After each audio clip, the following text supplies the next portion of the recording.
reached the first access point. Understood. Do you see the override for the level 1 failsafe circuits?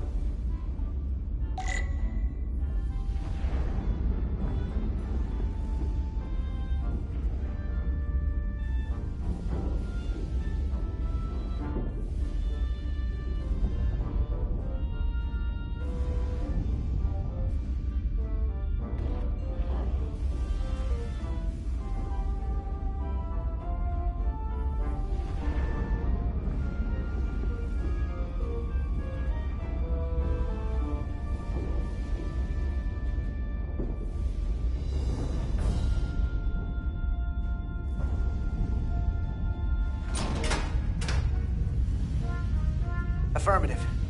Engage the override. It should allow us to stop the EPS flow to the warp engine without triggering an automatic core shutdown.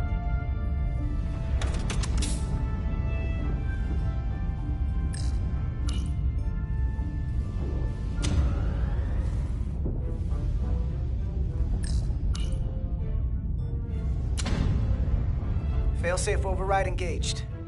Are you sure? I am registering some crosstalk in the bypass circuit. We need to route the signals so they don't interfere with each other.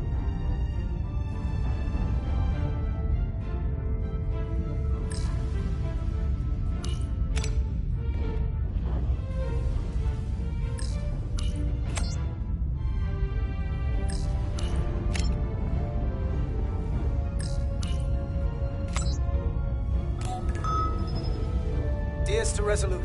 The failsafes are temporarily disabled. Moving on to the EPS regulator. Yes. I'm gonna try to disrupt it with my phaser.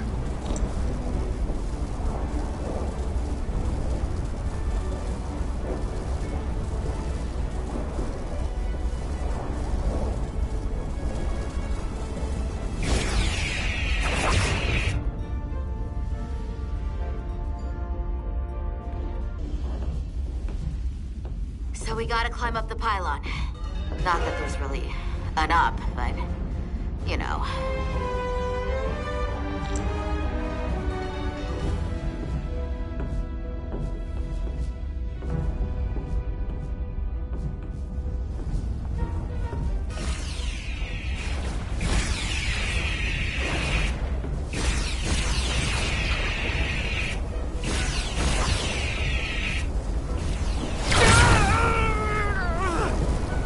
Are you alright? Yeah. Suit took most of it. Snuck up on me. That damaged your suit. Energy damping is down to 60%.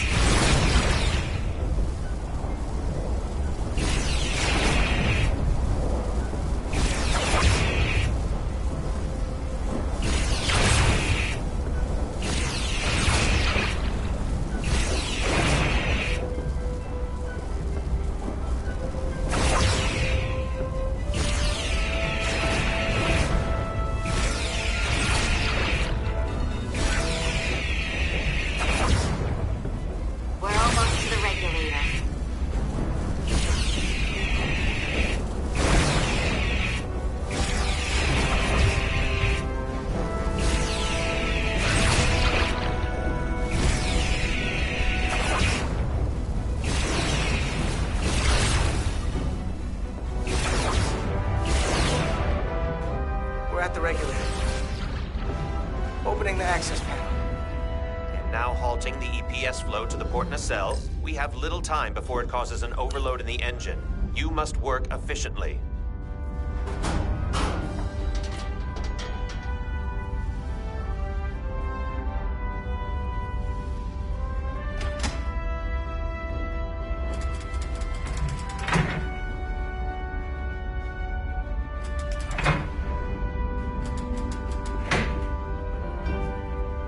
Manifold adjusters reset to neutral.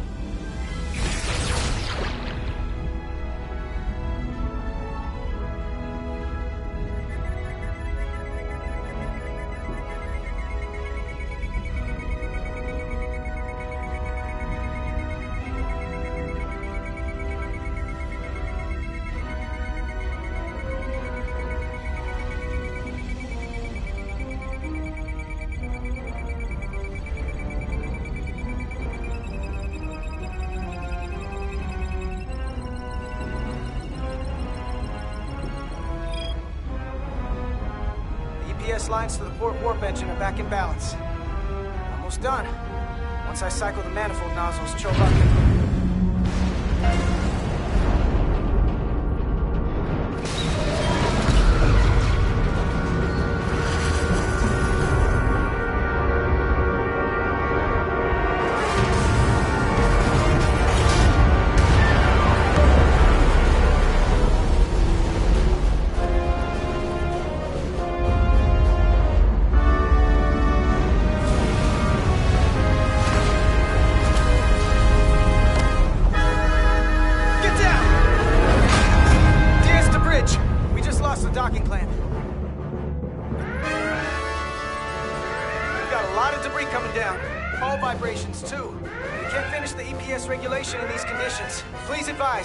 We have to release the ship from that other docking clamp or the hull will be ripped apart. There's a problem. The clamps are supposed to disengage automatically in an emergency, but it's not working. Not working? What are our options? The docking clamps are fitted with exploding bolts for an emergency release. We've got crew out there. That'd be like setting off a bomb next to them. Maybe there's another way. Starbase is hailing us. Put him through. Resolute, the remaining mooring arm is failing. You need to disengage from the starbase now. The damage to the station will be catastrophic. All right, Starbase, we're on it. Acknowledged. Commander, hear me out.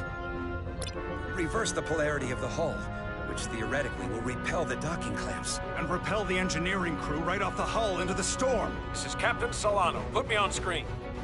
Go ahead. Captain, we have a situation. Commander, what are you doing? Blow the bolts on the docking clamp. The captain doesn't know the whole story. I'm giving you an order. Jara? Yes, sir. Disengaging the clamps. They're gonna get hammered with debris out there. The captain made himself quite clear. Reverse the polarity.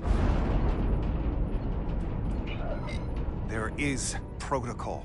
And there are lives. We're going to blow the bolts. Starbase, stand by. We'll warn our crew to take cover. Get it done, Rydek.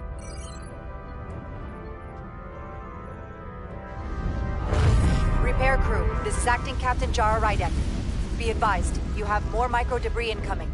Find cover. Cover? Nilly! Get under the access panel. It's armored with duranium. But what about you? Carter, maybe we can both fit behind this. There's no way.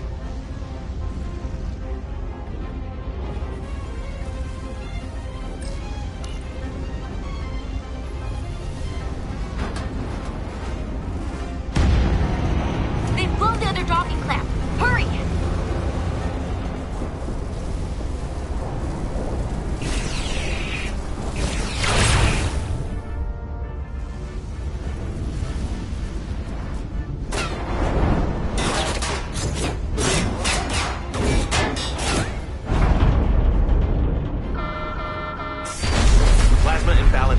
Critical condition. We are moments from primary system failure. I got it.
Hurt and unconscious. I'm gonna have to tow her back to the airlock. Mr. Diaz, the situation has changed. You are at risk of triggering a substantial electromagnetic arc to approach the main hull the way you came. But Commander, the way we came is the nearest airlock. There's an auxiliary hatch near you on the far end of the pylon. You must bring Miss Edsolar there to access the interior. Roger that. Going there now.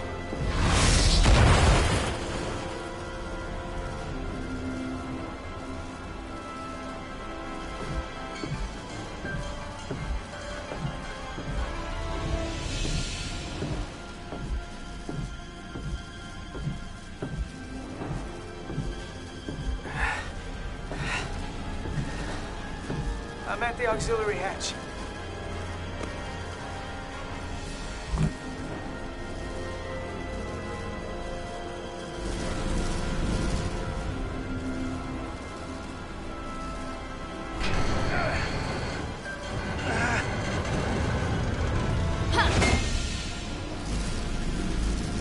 You go first. What? Let me save your neck this time. No time to fight me on this. Get in there! You better be right behind me.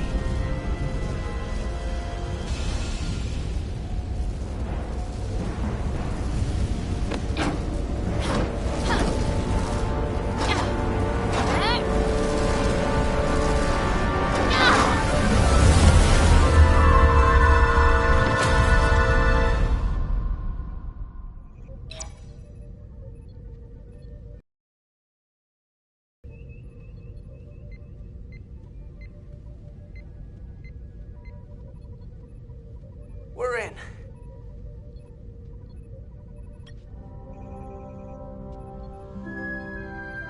They're safe, bringing the SIF fully online. Do it.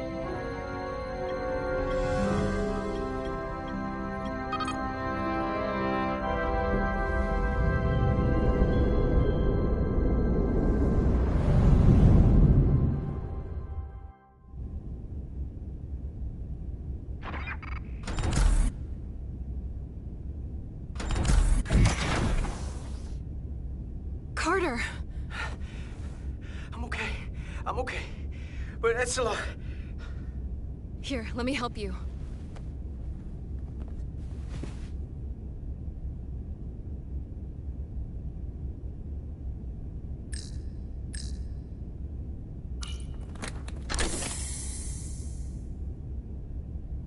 Medical. We've got one wounded at my location.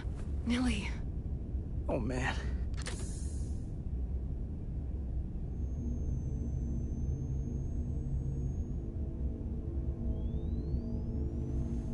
We'll see you at sickbay.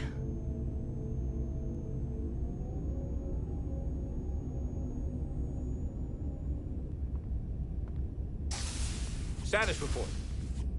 The repair crew made it inside. EPS flow is back to nominal levels. The SIF is back up. How does this affect mission readiness, Mr. Ermont? The Resolute suffered damage from the exploding bolts. But we've successfully moored to the station. The ship is secure. Our systems are coming back online, but we have a fair amount of repairs before we're ready to go. Put a halt on the roll-off of Starbase engineering staff. We have a schedule to keep. Send updates to my ready room. Commander Rydek, with me.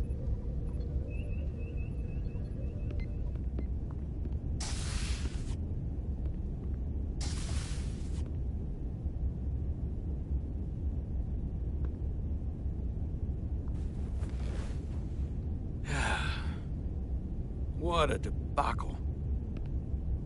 I was caught with my pants down.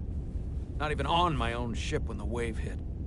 I had to go running out of the Starbase commander's office just to... But you followed my order. I appreciate that. Hell, I'm relieved. You're the captain of this ship. You give orders, and I'll execute them. That's right. But you see my problem, don't you? They were all against me on that bridge. They were ready to go against my orders. I'm not blind to it. If there are any problems, I'll keep them in line. At least I can count on you.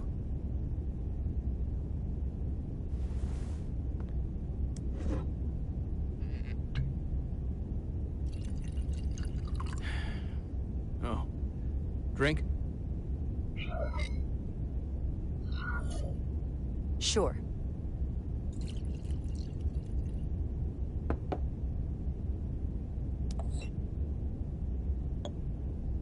Thank you.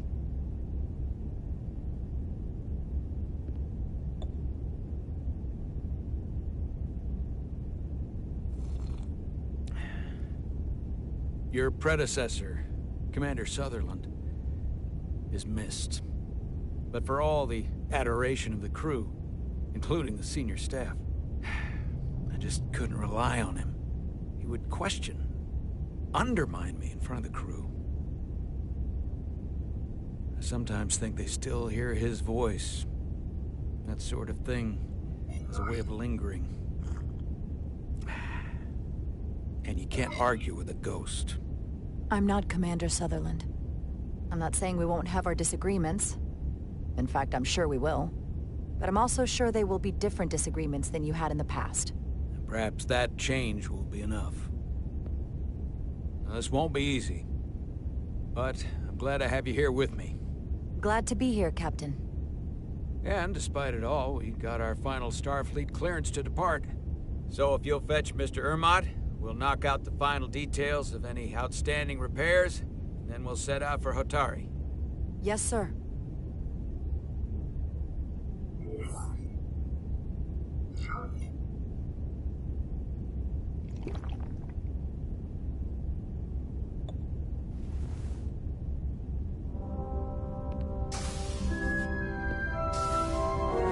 Ready or not?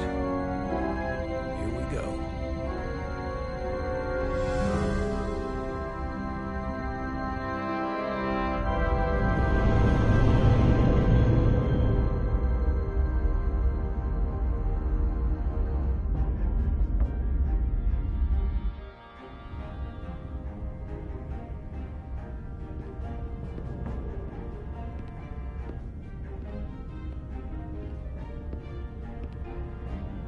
All departments reporting full mission readiness. We've got our full complement on board. This is my favorite moment, right now. The start of a new mission is always full of possibility. The Orion Syndicate could sell it as a drug. Don't let the Admiralty hear you say that.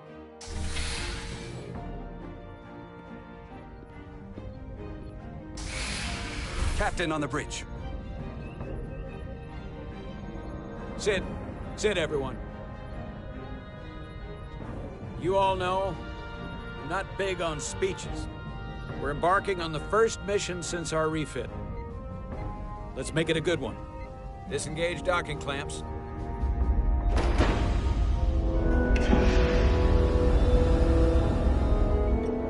Docking clamps released.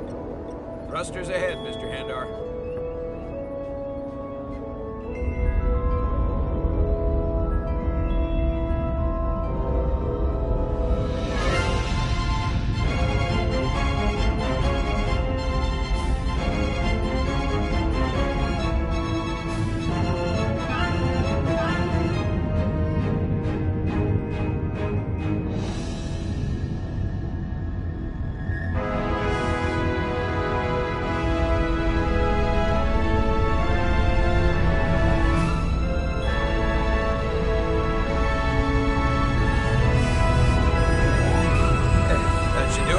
Set a course for the Hotari system. Prepare to go to Warp 8. Aye, Captain. You know what? You take this. Me?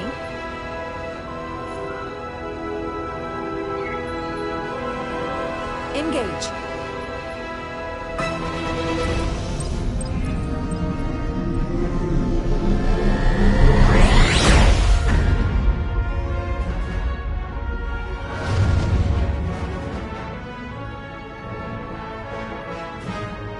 Simple, but effective.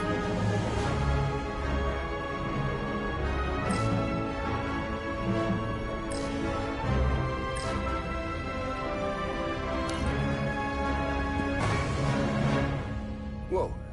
Careful. Thank you. I'm fine. Really, You don't look fine.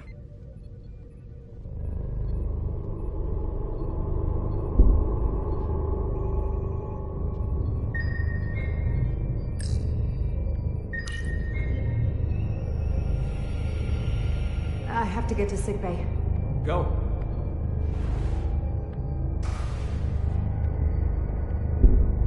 Commander, help me get her inside!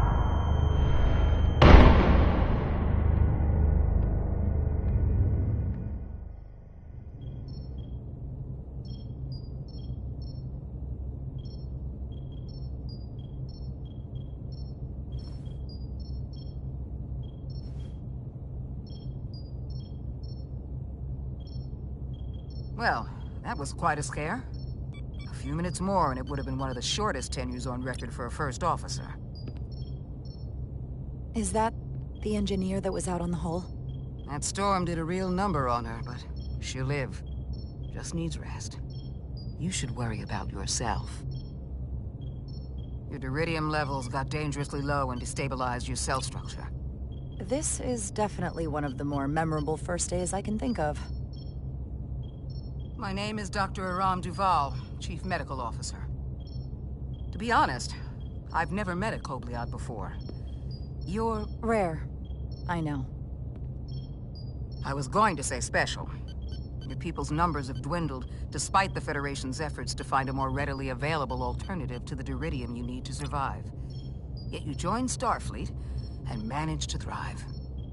I imagine the responsibility must be overwhelming. Maybe even a burden at times. I know what it means. And I know the responsibility that comes with it. But I can't be anything more than who I am. And if someone has a problem with that, or expects something else, then that's their problem, not mine. That's exactly right. And don't worry, I won't treat you like a science experiment. I just do the science and leave the experiments to Solano. You don't agree with his methods? I don't agree with his definition of acceptable risks. Not when the lives of your crew are at stake. My professional opinion is that the accident took a toll. More than he's willing to admit. He's overstressed, operating in the pressure cooker of his own mind. Which is never a good headspace when the lives of your crew are at stake. What concerns me is that now he's even further away from the thing he's been chasing his entire career. Breakthrough discovery. The major innovation. Something he can put his name on. We all have to chase our dreams, don't we? We need to take some risks. Isn't that why we joined Starfleet? But not at the expense of other people's lives. It's too high a price to pay. I have to admit, I was concerned when I heard what happened on the bridge. You just followed Solano's orders despite having better options in front of you. Huh. I guess word travels fast around here. It's a small ship, and everyone's curious about the new XO. Fortunately, your cell structure's almost completely stabilized. And I'll spare us both the lecture, but I do feel it's my responsibility to remind you, without regular infusions of duridium, you will not live. It's as simple as that. Understood. Then, my work here is done.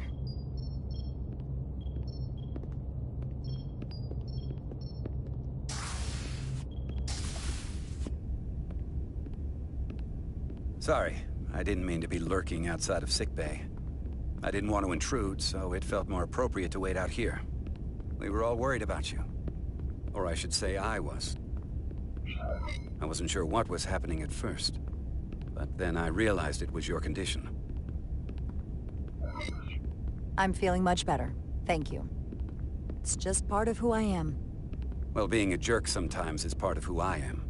So, I'm sorry for that. You trusted my intuition earlier, with the deflector pulse. I felt I should thank you for that. Well, thank you for coming. Even though you didn't have to. I wanted to.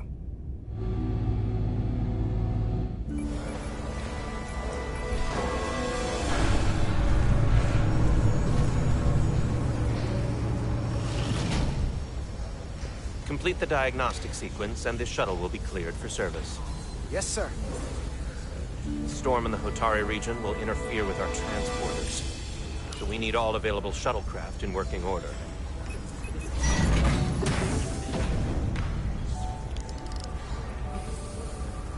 Excuse me, Commander Sherlock. Petty Officer Maris. I will leave you to your work.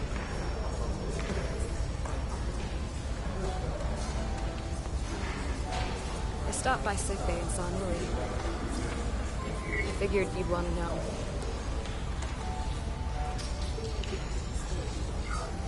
Did she say anything about... Is she mad at me for going in the hatch first? She had some choice words. I tried to smooth things over, but I think you're gonna have to make things right with her yourself. Dr. Duval said she'll be back on duty soon, though. Come on. I have to run the final diagnostic.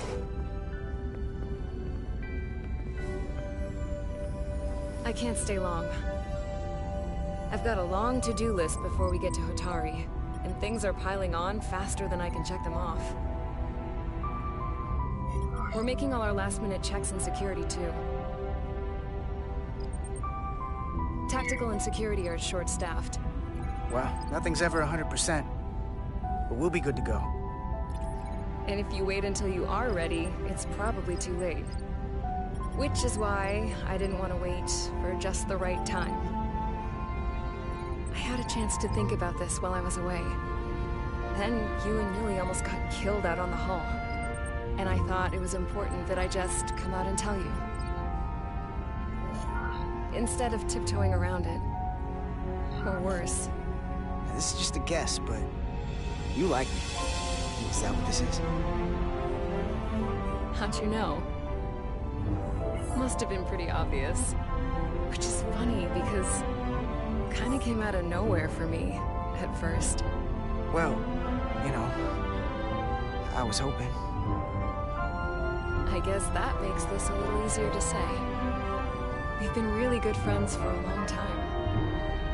I want to see if there's more between us than just being friends.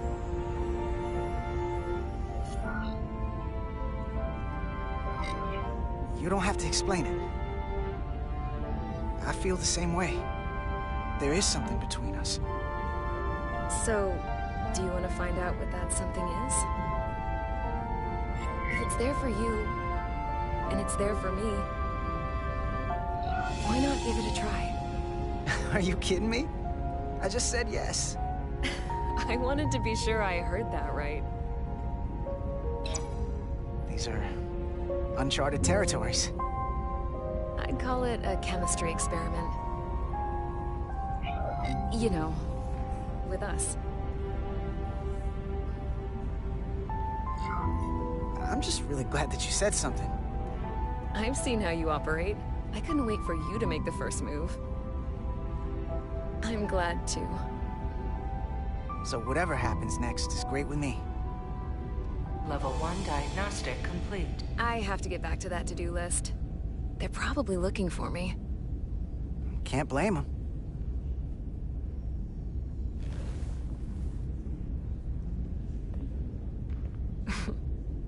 I'll be seeing you.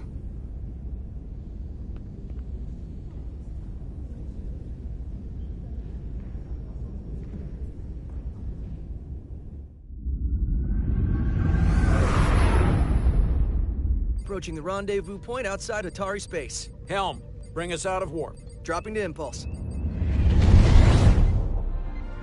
Ionic interference surging, Captain.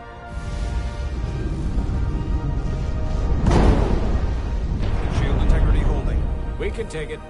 We are at the correct coordinates to meet the shuttle. Commander Rydek, find us our diplomat, if you will. Aye, Captain. Let's reduce the noise. Filter out environmental signals. I can manually tune what's left for Federation signal types.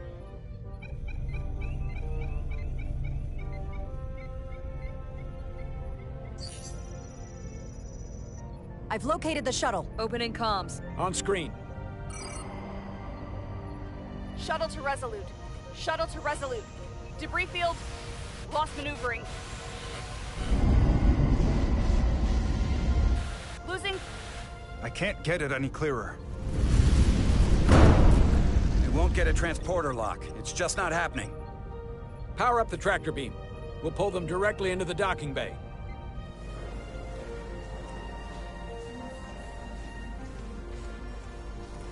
Diaz, you good to run the tractor emitter? Yes, sir. Come on, Diaz. First thing, lock onto the shuttle and stabilize the rotation.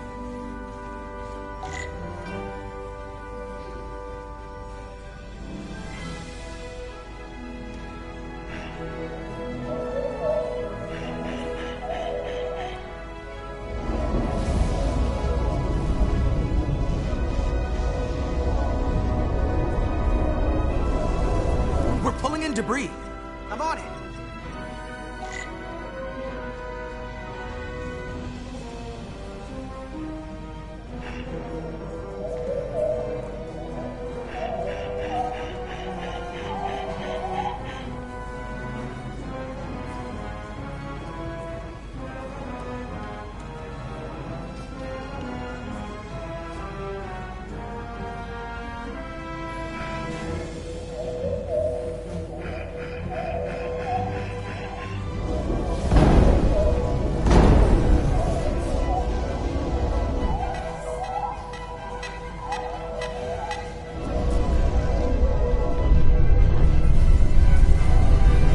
Take out the shuttle.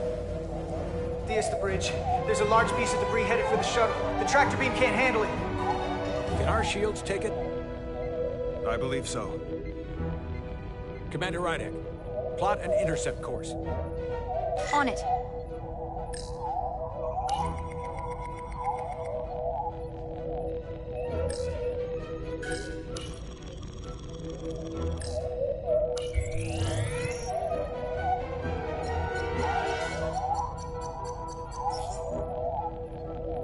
Here we go. Maneuvering thrusters bearing 53 Mark 17. 200 meters on an intercept course. Maneuvering.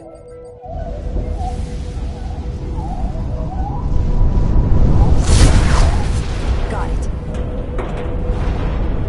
Whoa! Someone's working hard on the bridge.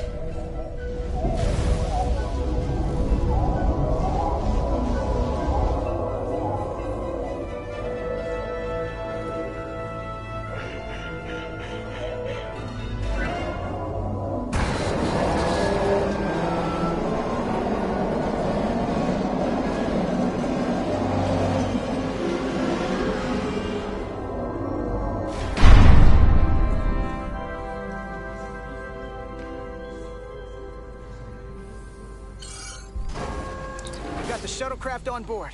Good job. We're on our way down to meet them.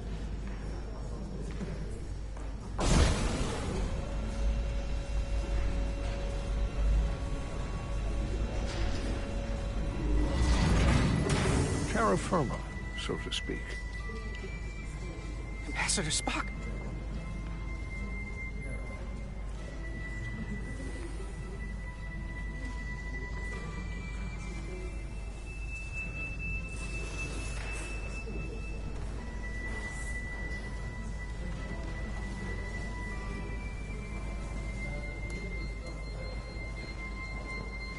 The captain will be right down to meet you, sir. In that case, I will wait for him here.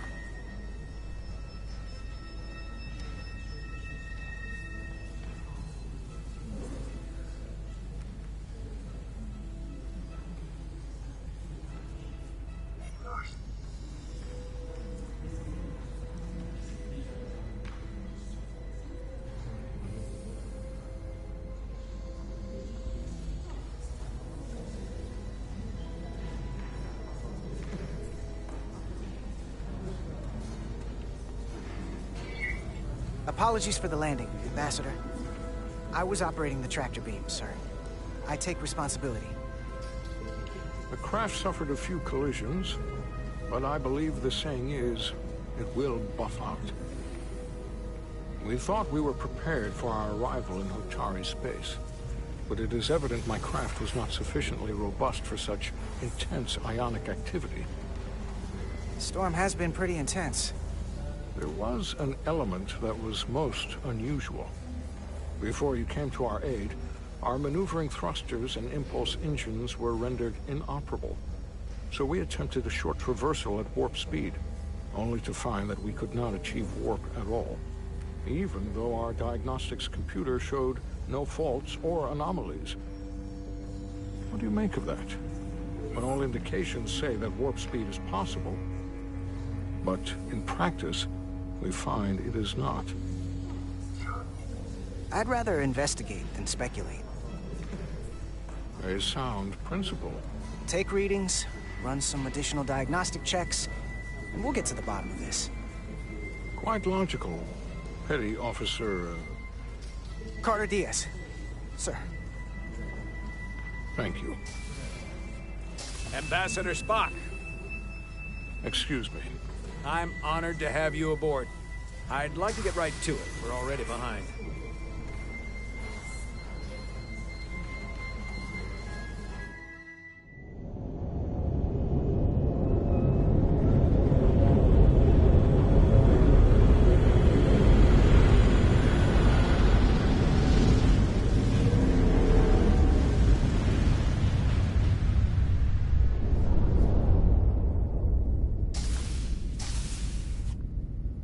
Ambassador Spock, my senior staff.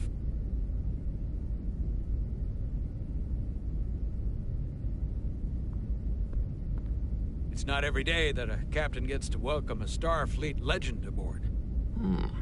You flatter me, Captain Solano. But legend implies the past tense, whereas I am very much focused on our present circumstances. I didn't mean to suggest you were stuck in the past. You're right, Ambassador. Not the most diplomatic choice of words. We're all curious about the future, Ambassador. Specifically, what exactly are we getting involved in here? We got the basics from Starfleet. Two formerly peaceful neighbors are now on the brink of war. Indeed, and the tension between them grows fiercer by the hour.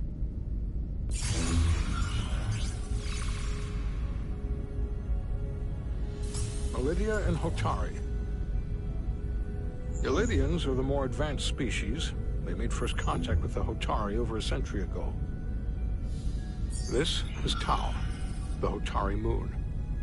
It is rich in dilithium, and for decades, the Hotari and the Ilidians have shared a mining operation there. The Ilidians provide the technological resources, while the Hotari have served as the labor force. The stability of that arrangement was the source of their peace, until recently. The Hotari have suddenly and forcefully seized control of the mining operations and expelled the Ilidians from their system. That is the official story, as told by the Hotari when they requested Federation mediation.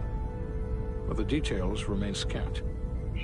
Communications between all parties have been limited by the ionic interference.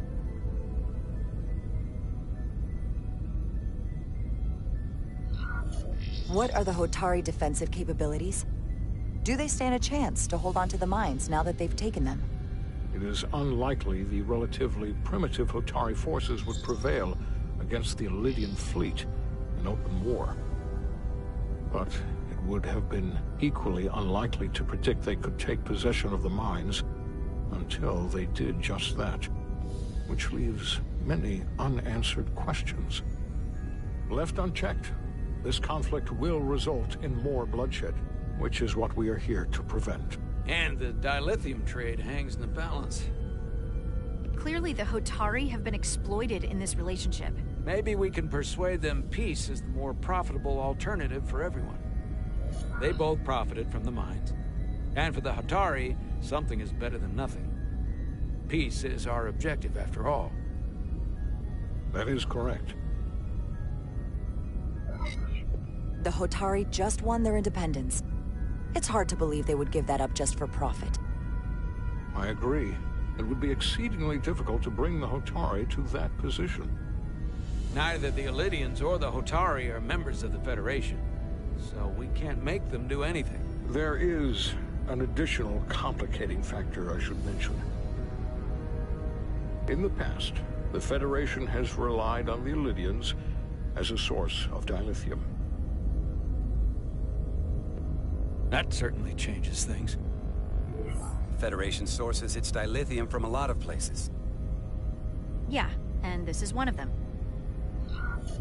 That means the Hotari have no reason to trust us. I wouldn't go that far, Commander. We are completely neutral in this matter, on neither one side nor the other. Any suggestion otherwise would compromise our position.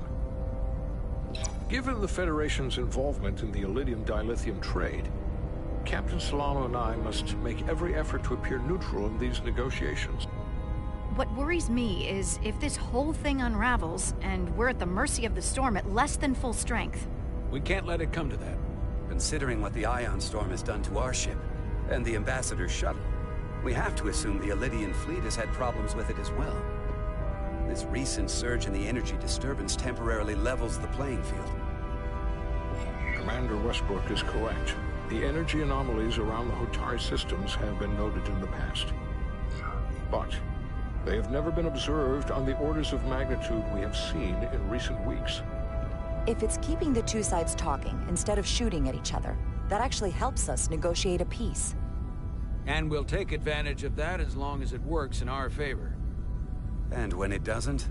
All the more reason to learn as much about it as we can while we are here. We do not want to be caught unprepared, should the energy anomaly continue to fluctuate. So I trust we understand our circumstances. We're operating on a strict timetable here, and we're going to be leaving for the negotiations shortly. Commander Westbrook, I want you to leverage our systems to investigate the anomaly from here while we're gone. Aye, Captain. Thank you all. Dismissed. I want to speak to both of you privately.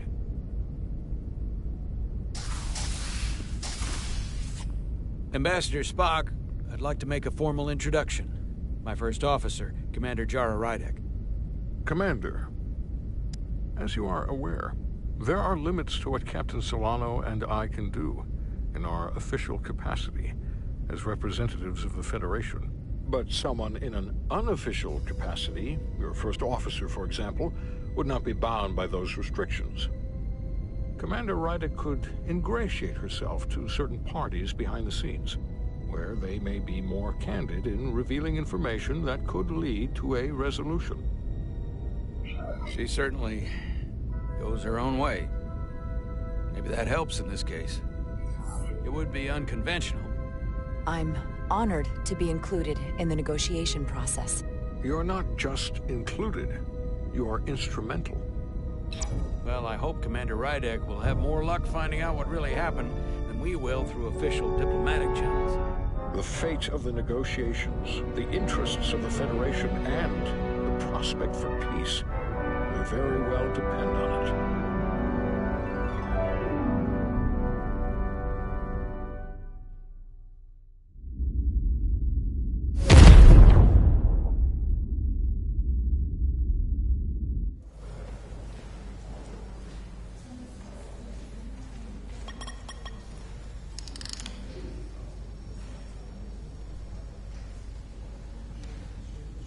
Mr. Diaz, I understand you have already discussed the warp drive failure with Ambassador Spock? I have. It is imperative that the Ambassador's shuttle be flight ready. I need you both to ascertain the root cause of the system failures he encountered. I'm surprised, Commander. I thought you would have wanted to work on Ambassador Spock's shuttle yourself. I respect the Ambassador and his many accomplishments, but I do not derive any satisfaction from interacting with his shuttle as if it were somehow transubstantiated through its association with him. Especially when I have the entirety of this starship to concern myself with. The Ambassador asked me to take a look, and I'm ready to crack this thing open. Good. You could learn from Mr. Diaz's focus. I'll take notes. Then I will leave you to it. Make note of any abnormalities in your report. Carry on. One nice thing about Vulcans. Chovak is the only person who didn't look at this and treat me like I was something to pity. Doc says I should get used to it.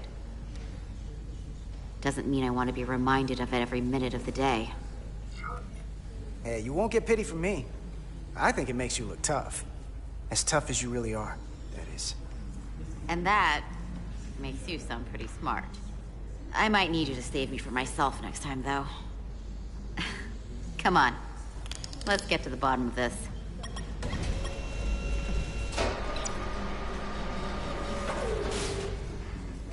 Ready to go? All set. Let's run the diagnostic.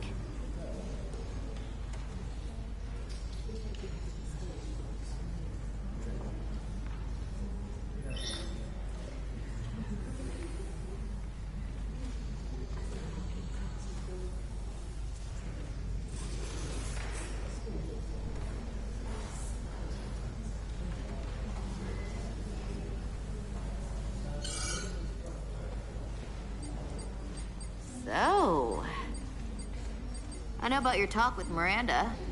You do? She sent me a Priority 1 dispatch right after your conversation. You. Thanks. But I'm only going to tell you this once. Don't screw this up. Because I would be very unhappy if you tried this out and then, I don't know, 6 weeks or 6 days later, I have to start splitting holidays between the two of you. All because things went south and you're not on speaking terms. That just isn't gonna work for me. That's not gonna happen, okay? And why are you even going there? We haven't even gone on a date yet. I just want you to know where I stand. I like my friends and I like our group. I don't want to lose that. Is that thing done? Yeah, it's wrapping up. Let's see. The relays along the primary EPS are blown. The backup relays are all intact. An EPS overload from the warp drive could cause that. But how did the shuttle end up dead in the water? Huh.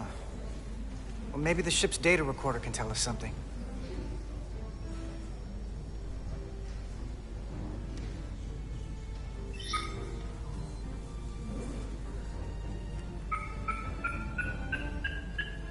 Here.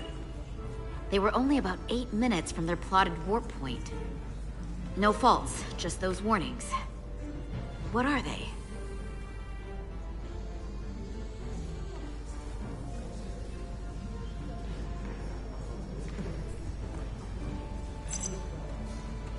Subspace variance out of tolerance.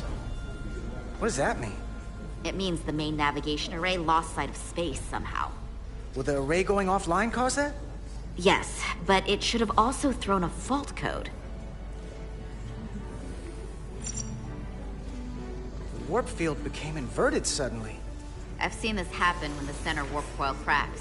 A cracked warp coil throws a fault code. Still, we should take a look. There was a complete warp cascade failure. Wow. They're lucky the shuttle didn't turn inside out. Makes me think the computer panicked on the warp field equation. Any one of these failures should have thrown a fault. If it was caused by a system failure. None of this caused the relays to blow. Roll forward to when that happened. Yes, ma'am.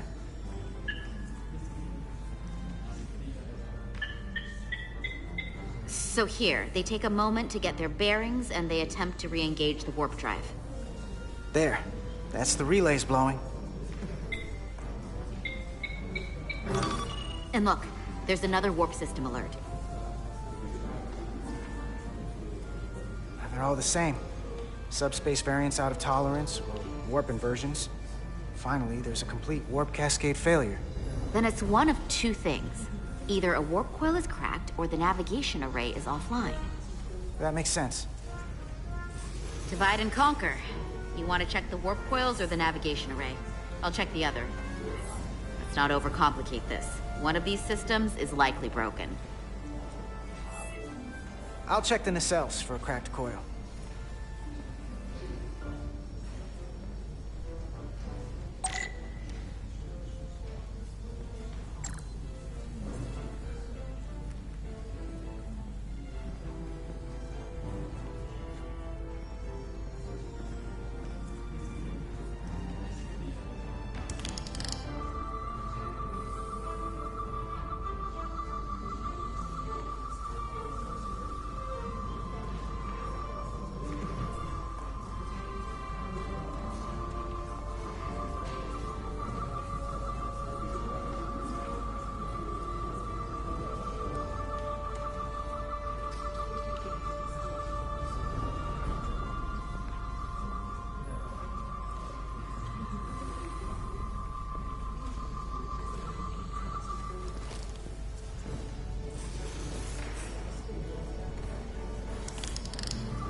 checked every coil on the port nacelle for imbalances. If any coil in either engine were cracked, I would have detected it. So, it must be the navigation array. Except it's not. Checked and double-checked. Well, the readings don't lie. Here comes the security detail for the way team.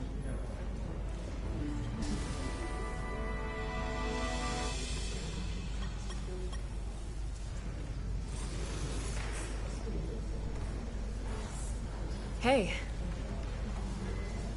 I'm not here. We're escorting the negotiating team to the surface as soon as they come down from the bridge. I don't want to interrupt some important work. I was just hoping to see you before I go. The captain and the others will be here any minute now.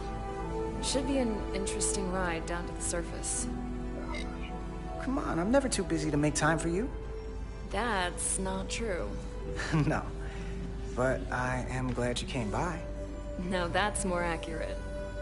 I gotta be precise with you, huh? Hey, Maris. Aren't these those button pushers you're always hanging out with?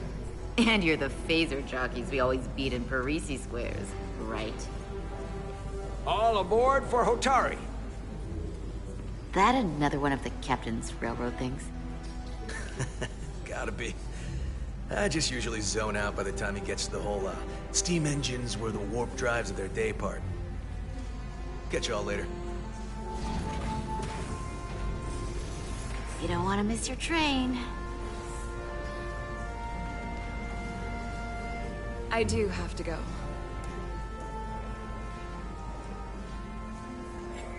Not gonna lie, I'd rather not leave right now.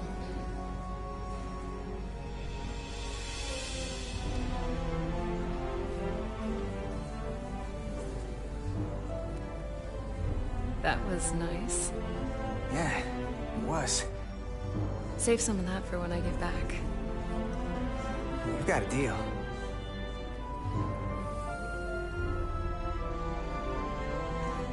Be seeing you.